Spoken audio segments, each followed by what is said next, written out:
Sanibonani bafundi, siyanamukela kwi-Alternative Learning Academy lapho senza khona i-Life Sciences ngesiZulu.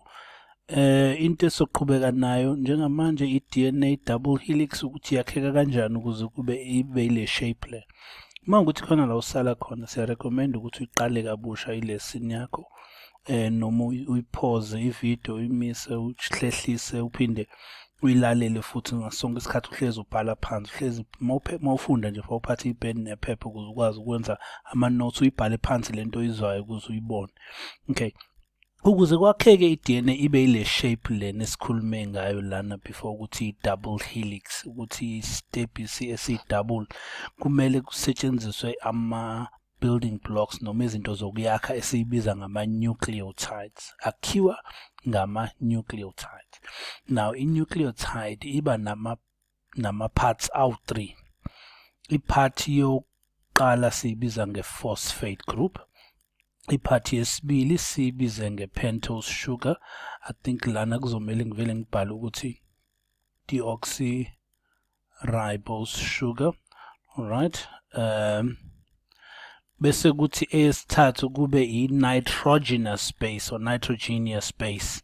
Alright, so lama nucleotides ayahlangana ukuze asenzele i-DNA molecule yethu. Now njengoba disishilo ukuthi ayafana wonke ama-nucleotides, into ahluka ngayo i-nitrogeneous base. So kuba khona i-phosphate group,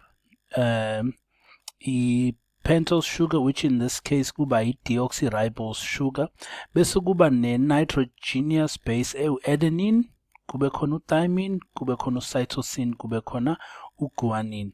So ku-DNA sinama-nitrogeneous bases awu-4 ahlukile, siwabiza ngu-adenine, no-thymine, no-cytosine, no-guanine. U-adenine ubonda no-thymine njengoba ubona la, bese kuthi u-cytosine ubonde no-guanine njengoba ubona esiwakhathile kanje ukuze sikhombise leyo bonding pattern.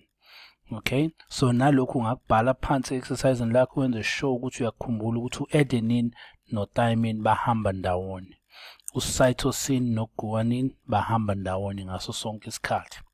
So uma sebehlangana-ke lama-nucleotides ukuze asenzele i-DNA yethu, uyakhumbula ukuthi sithe i-double strand, which means inama-strands awu-2. Kune-strand ngaka-left, kune-strand ngaka-right. Sishilo ukuthi kuyafana konke la ama-phosphate groups la, ama-pentose sugars noma ama-deoxyribose sugar, bese kuba ama-nitrogeneous bases. Alright, ngala sine-nitrogeneous base u-adenine, kusho ukuthi ngale ngaphesheya fanele sibe no-thymine, bese kuthi ngala sino-cytosine, ngaphesheya fanele sibe no-guanine, ngala sibe no-thymine, kusho ukuthi ngaphesheya fanele sibe no-adenine, sibe no-cytosine ngala, kusho ukuthi ngaphesheya fanele sibe no-guanine, bese iyaqhubeka kanjalo. Okay, now i-DNA yethu iba ne-phosphate backbone. Yabona le phathi lo ibonayo la ngemuva, ama-phosphate adala le phathi le, bese kuthi lokho kula phakathi nendawo kuhlangana kanjena ama-nitrogeneous bases ethu o-cytosine no-guanine. Alright, so ma esehlangene lama-strands ethu afoma i-double strand.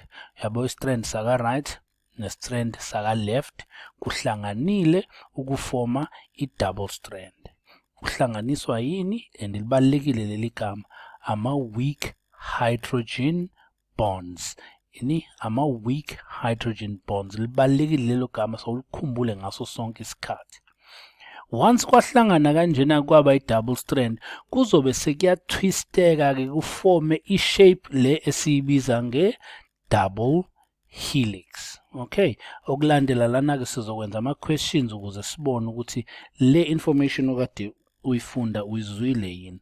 Please ungakhohlwa ukuthi ulike unsubscribe kule channel le, ushare nabangani bakho ubazise ukuthi iyafundeka i-Life Sciences online.